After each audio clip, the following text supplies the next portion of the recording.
yanda ruwa yake fitar da shuka haka waka take fitar da munafinci, tana tsirar da munafinci a zuciya. Wannan ba mamaki zai da maka wahalar ganewa, amma akwai abu mai sauki ai. Zaka ga kana son kiɗa ko? Idan kana son kiɗa kai kuma baka son mutanen banza, zai yiwu?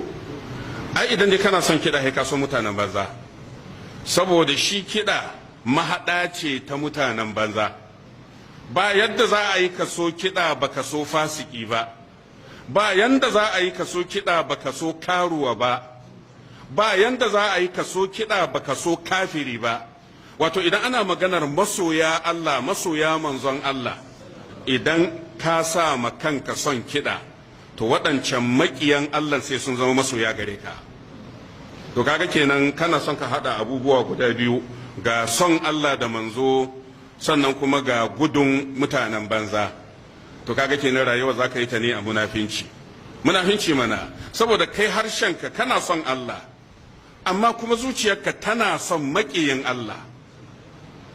Don duk mutumin da ya yi la'akari da waƙa ya sani idan aka ce waɗannan mawaƙa ne, don Allah ka yi adalci a samu mawaƙa guda 100, ina so ka hitar min na kirki mutum 2, akasarinsu za ka samu fasikai ne, mashaya ne, 'yan kwaya ne, za ka samu mahaɗa ce ta ɓarayi, mahaɗa ta marasa kunya, mahaɗa ce ta shaye-shaye. Saboda haka ko ƙasashen da suka ci gaba ai an sani duk inda ka samu mutum ya shahara a kiɗa da waƙa, to baka raba shi da koken. Za ka samu yana harka da koken, yana harka da miyagun ƙwayoyi, don haka ƙarshen rayuwarsa sai ka ga ya zama to ta'asa.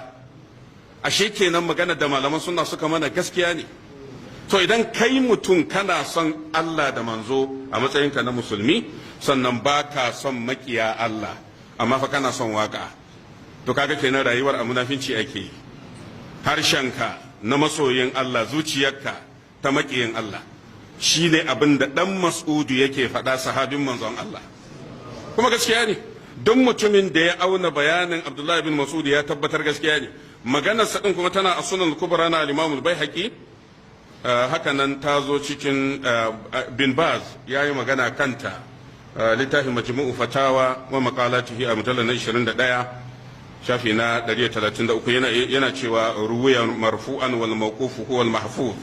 Akwai ma inda ake danganta wannan maganar ga manzon Allah, ana cewa annabi ne ya ce waka tana tsirar da munafinci. To sannan akwai inda aka ce Abdullahi dan Mas'udu ne ya faɗa, shine sai ya ce wal mawqufu huwa al mahfuzu. Amma cewa Abdullahi dan Mas'udu shi ya faɗa, maganar bata isa ga manzon Allah ba, wannan shine gaskiya. La shakka Abdullahi dan Mas'udu ya faɗa.